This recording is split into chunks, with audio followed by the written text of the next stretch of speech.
So hello guys, welcome back to my new mini blog video. কথাটা হচ্ছে যে আজকে আমি যাব আমার খালাতো ভাইয়ের বিয়ে। তো গাইস ব্লগটা স্কিপ না করে দেখতে থাকো আমার সাথে যা কিছু হলো। তো গাইস বাড়ি থেকে তো আমি বেরিয়ে পড়েছিলাম আমার হায়াবুসাটা নিয়ে, এবং রাস্তায় গিয়ে দেখা হয় কয়েকজন ছোট বাচ্চাদের সাথে, তারাও ওই দিক পনে যাচ্ছিল। তারপর গাইস ওরা আমি ভিডিও বানাচ্ছি দেখে ওরা আমার পেছন পেছন আসছে, তো দেখতেই পাচ্ছ। তারপর গাইস দেখতে দেখতে অনেক কাছাকাছি রাস্তা চলে এসেছি, তো তোমরা দেখতে পাচ্ছ। তারপর ওই বন্ধুগুলো আমার কাছে এলো এবং আমার কাছে এসে হাসছিল। তারপর গাইস ওরা ওদের গন্তব্য স্থান পনে চলে গেল এবং আমি যাচ্ছিলাম বিয়ে বাড়ি পনে। তারপর বিয়ে বাড়ি গিয়ে দেখি বরকে ঢুকতে দিচ্ছে না, ফিতে কাটতে হবে।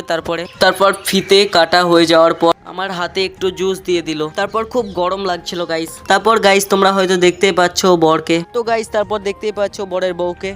তো গাইস মুখে স্টিকার দেওয়ার ছিল, কারণ দেখানো যাবে না ছবিটা। এবার আমি ওখান থেকে খানা খেতে যাব, তো তোমরা দেখতে পাচ্ছ হয়তো। তো দেখতে পাচ্ছ আমি চলে এলাম খানা খেতে ওখানে। তো গাইস আসার পরেই বসে পড়লাম, তো দেখতে পাচ্ছ, এবং প্লেট মেলে সব দিয়ে দিল। তারপর গাইস খানা খাওয়ার সময় ভিডিও করতে পারিনি, আর তোমরা তো জানো খানা খাওয়ার সময় ভিডিও করা যায় না। তারপর গাইস খানা মানা খেয়ে পুরো রকেটে গতিতে বাড়ির দিকে রওনা দিলাম, তো তোমরা দেখতেই পাচ্ছ। তো গাইস তোমাদের এই বিয়ের মিনি ব্লগটা কেমন লাগলো অবশ্যই জানাবে, আর ভালো লাগলে লাইক কমেন্ট সাবস্ক্রাইব করে দেবে। আর আমি এখন বাড়ি যাই, তোমাদের সকলকে টাটা বাই বাই।